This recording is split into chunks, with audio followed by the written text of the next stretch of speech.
Project Lead the Way is like a whole program where we get to use our STEM skills. We get to do stuff with technology. You use, like Miriam said, your STEM skills, science, technology, engineering, and mathematics. And it's really fun to be able to take all the skills we can use and just put it into like one fun program.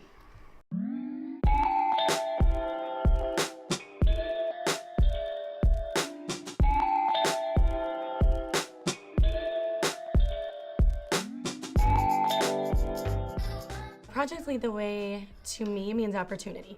It means allowing students to have the opportunities to collaborate, to problem solve, and to think like an engineer.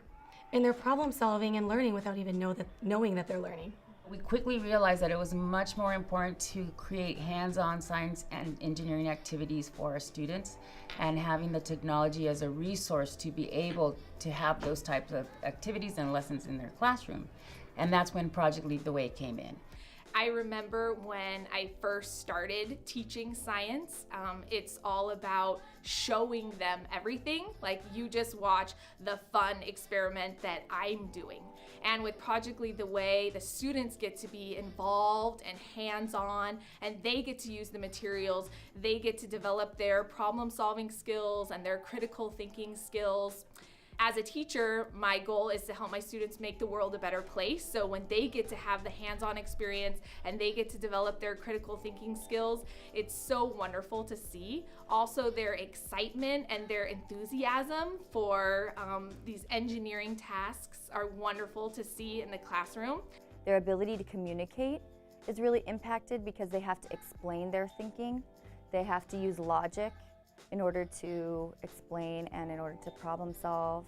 I see their writing skills getting better because they're using more academic vocabulary, and they have to really go in a systematic way to explain their thinking.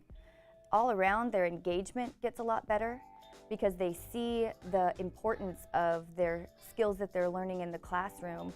They see the importance of those in the real world, and they get to actually apply those skills to solve a problem and to design something that could be used in the real world.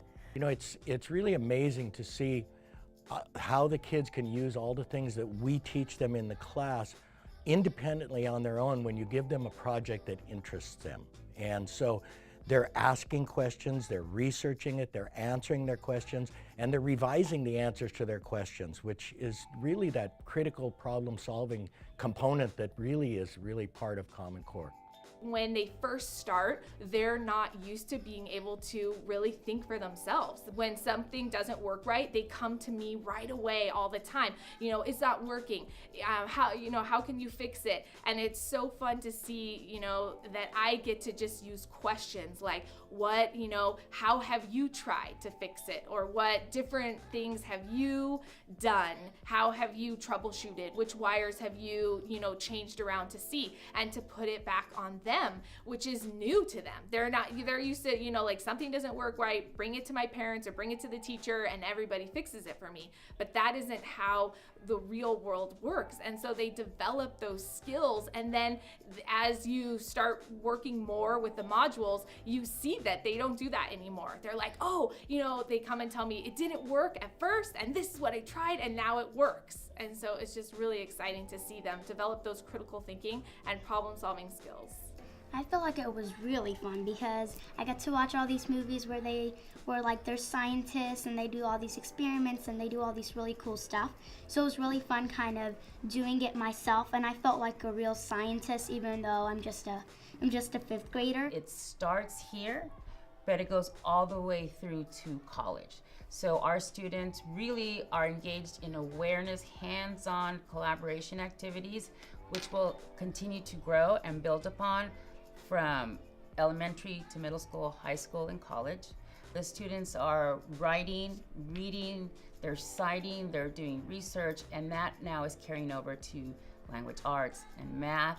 So they're doing something to learn something about engineering and science, but it's so amazing to see the kids so engaged and to realize that that is something that they can excel in. Before, sometimes students feel like it's either sports or the fine arts, and those are the only opportunities that they'll have in the future. But now our students are looking forward to having college opportunities and career opportunities in the area of science, math, and engineering.